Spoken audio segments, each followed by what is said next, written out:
Welcome to QuickSpeak, the English podcast that helps you speak English more confidently. And today we're talking about something we all experience. Anger. That's right. Anger is a universal human emotion. It's something that everyone experiences. I used to think all anger was bad, but I've learned there's a difference between healthy anger and unhealthy anger. Yeah, Can you explain that? absolutely. Think of it this way. Healthy anger is like a friend who gives you a gentle push in the right direction. It helps you to stand up for yourself. When someone is treating you unfairly, it motivates you to solve problems and make positive changes. So, like if someone cuts in line ahead of you and you calmly but firmly say, "Excuse me, I was next." Exactly. You're asserting your rights and setting a boundary without losing control. But unhealthy anger, on the other hand, is like a monster that takes over. It leads to yelling, aggression, even violence. It can really damage relationships and make it hard to think clearly. Okay. So, how can we tell if our anger is the healthy kind or the monster kind? That's where understanding your anger triggers comes in. Have you ever noticed that certain things tend to make you angry while other things don't bother you at all? Yes, definitely. For example, I get really frustrated when people interrupt me while I'm speaking, but I'm usually pretty calm in other situations. That's a great example. Yeah. Those specific things that set off your anger, those are your triggers, and they're unique to each person. It's like everyone has their own set of buttons that, when pushed, trigger an angry reaction. That makes sense. So how can we figure out what our personal triggers are? It seems like it would be helpful to know those in advance. It definitely is. The first step is to become a detective of your own anger. Start paying close attention to those moments when you feel anger rising. What's happening? Who are you with? What are you thinking? So it's like gathering clues to solve the mystery of our anger. Exactly. And pay attention to your body's physical sensations too. Do you notice your heart racing, your muscles tensing up, maybe even your face getting hot? Your body gives you warning signs before you even realize you're angry. Wow, I never thought about it that way. It's like our body is trying to give us a heads up. It really is. And once you start noticing those clues, you can take steps to calm down before the anger monster takes over. A great way to track these patterns is to keep an anger diary. An anger diary, what's that? It's simple. Each time you feel angry, just jot down a few notes. The date, time, the situation, what triggered you, your physical sensations, your thoughts, and how intense the anger felt. So we're writing down all the evidence for our inner detective. Exactly. Over time, you'll start to see patterns emerge and you'll be able to anticipate your triggers and manage your anger more effectively. This is fascinating. So we're getting a handle on what anger is, the difference between healthy and unhealthy anger, and how to start recognizing those triggers. But what happens when we actually feel that anger rising? How do we calm down before we say or do something we regret? There are some very effective techniques for that, and many of them come from a type of therapy called dialectical behavior therapy, or DBT. DBT, that sounds pretty intense. Can you explain it in a way that's easy for English learners to understand?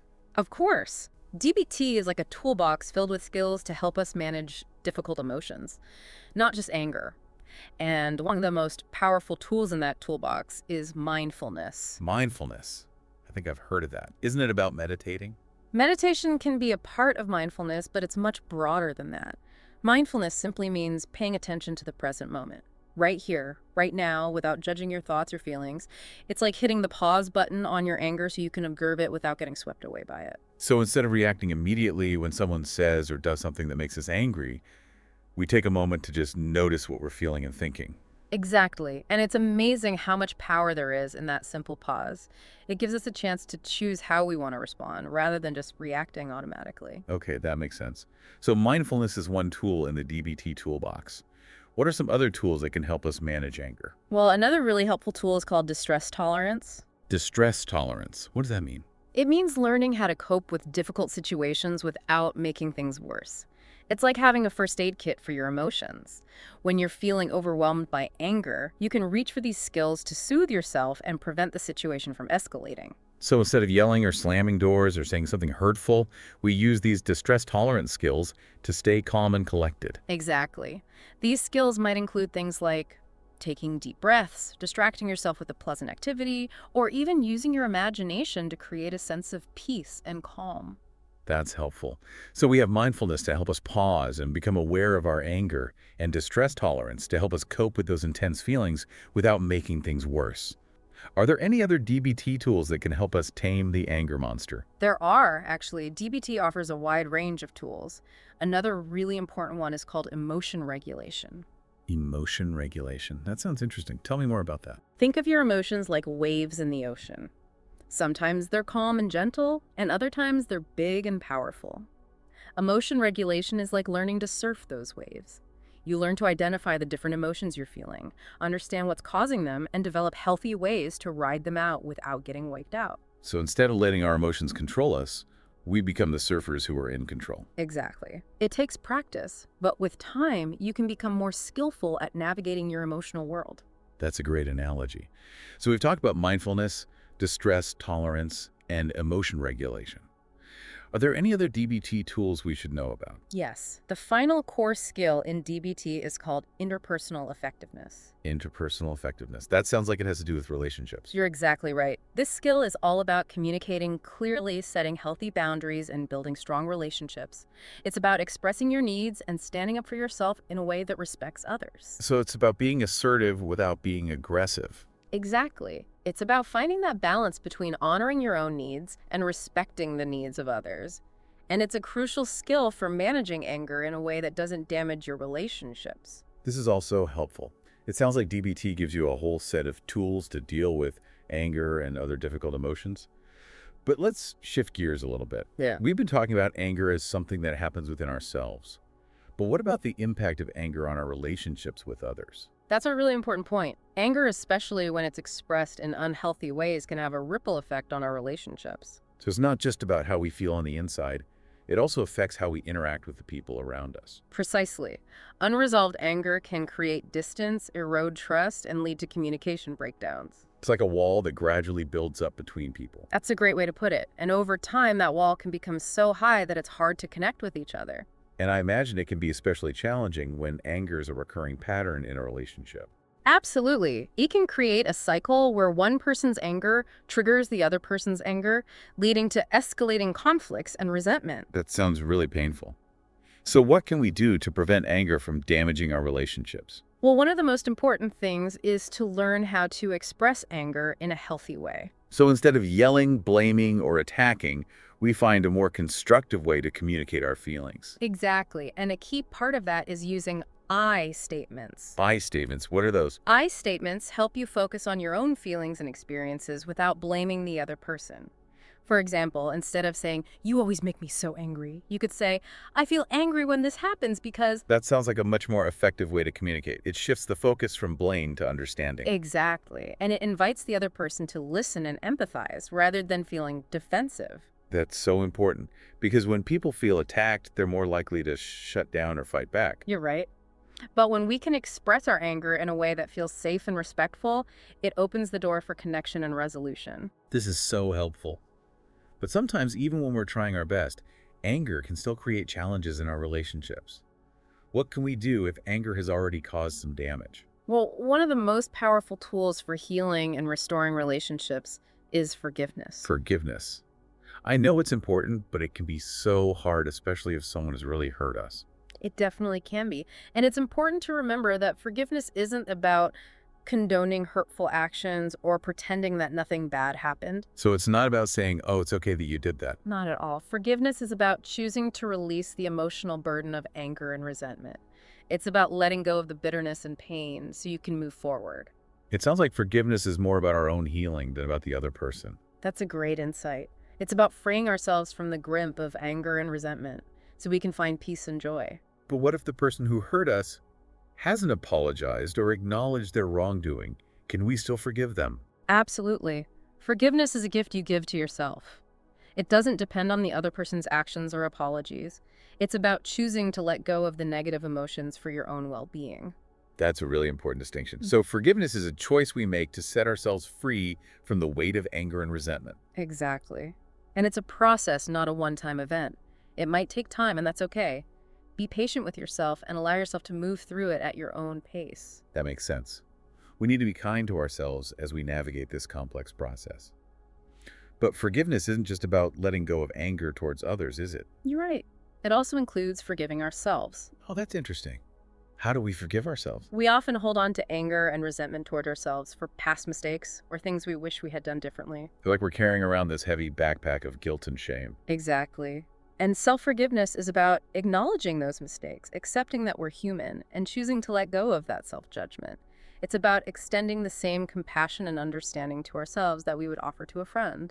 I can see how that would be so liberating. It's like taking off that heavy backpack and finally feeling free. Precisely. And it's an essential part of finding inner peace and moving forward. I'm curious about something. We've talked about recognizing our anger triggers and using DBT skills to manage anger. But how do we know if our anger is becoming a problem that might require professional help? That's a really important question. While anger is a normal human emotion, there are times when it can become unhealthy and even destructive. So what are some red flags that might indicate it's time to reach out to a mental health professional? If your anger is frequently explosive or out of control, if it's causing problems in your relationships or other areas of your life, or if it's leading you to engage in harmful or risky behaviors, those are all signs that professional help might be beneficial. So if anger is causing significant distress or interfering with our ability to function in our daily lives, it's crucial to seek support. Absolutely. There's no shame in reaching out for help. It's a sign of strength and a commitment to your well-being. And it's important to remember that there are professionals who are trained to help you understand your anger, develop healthy coping strategies, and find lasting solutions. Remember, anger, when managed effectively, can be a powerful force for good in our lives. It can motivate us to set healthy boundaries, advocate for ourselves and others, and make positive changes in the world. It's about harnessing that energy and channeling it in a constructive way.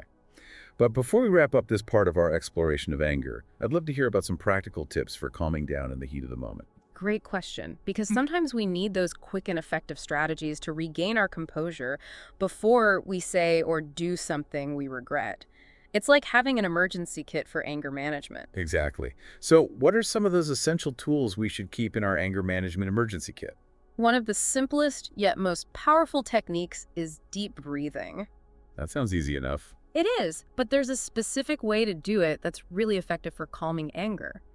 When you feel that anger surge, take a slow, deep breath in through your nose and then exhale slowly through your mouth, making your exhale longer than your inhale. So it's not just about breathing deeply, it's about focusing on that long exhale. Exactly. This helps to activate your body's natural relaxation response. It's like hitting the brakes on your anger. I can see how that would be helpful. It's like giving your body a signal to calm down. Precisely. And if you find yourself struggling to calm down with deep breathing, you can try another technique called self-distancing. Self-distancing? What's that?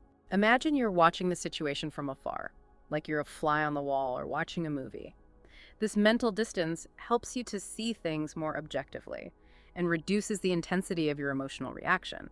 So instead of being completely caught up in the anger, we step back and observe it from a more detached perspective. Exactly. It's like taking a step back from a painting to see the whole picture instead of just focusing on one small detail. That's a great analogy. It helps to create some space between us and the anger so we're not so overwhelmed by it. Right, and if you're finding it difficult to distance yourself mentally, you can try grounding techniques. These involve focusing on your 5 senses to bring you back to the present moment. So like noticing the feel of your feet on the ground, the sounds around you, or even the taste in your mouth. Yes, anything that helps to anchor you to the here and now. It's like reminding yourself that you're not trapped in that anger spiral. You have other things you can focus on. That makes sense. It's like shifting our attention away from the anger and onto something more neutral and calming. Exactly. And you can even use visualizations to help calm your anger. Visualizations, like imagining a peaceful scene. Yes. Or you could visualize the anger leaving your body like smoke dissipating into the air. These mental images can be surprisingly effective in shifting your emotional state. These techniques all sound really helpful. It's like having a whole toolkit for managing anger in the moment. And the best part is that these techniques can be learned and practiced over time. The more you use them, the more easily you'll be able to access them when anger arises. It's like building a muscle. The more we exercise it, the stronger it becomes. Exactly. And remember, learning to manage anger is a journey, not a destination. It's about progress, not perfection. That's such an important reminder. We all make mistakes. We all have those moments when anger gets the best of us. But the key is to keep practicing those helpful techniques and be kind to ourselves along the way. Absolutely. And remember, there are so many resources available to help you on your anger management journey. Books, articles, websites, even apps. Right. And don't forget about the resources we have available on our website. We have vocabulary lists and exercises from today's episode to help you learn and practice the language we've used today. And if you're struggling with anger and it's causing significant distress or impacting your relationships, don't hesitate to reach out to a mental health professional. Seeking help is a sign of strength, not weakness. It's about taking care of yourself and creating a more peaceful and fulfilling life. Well, this brings us to the end of our episode about anger. We've covered a lot of ground today, but the conversation doesn't end here. We encourage you to continue exploring this topic and learning more about how to manage anger effectively. And remember, anger, when managed well, can actually be a powerful force for positive change in your life. It can motivate you to stand up for what you believe in, set healthy boundaries, and create a more just and equitable world. Thanks for joining us on QuickSpeak, the English podcast that helps you level up your language skills and navigate the complexities of being human. Don't forget to subscribe to our podcast and visit our website in the description for more learning materials. We'll see you next time for another episode of QuickSpeak.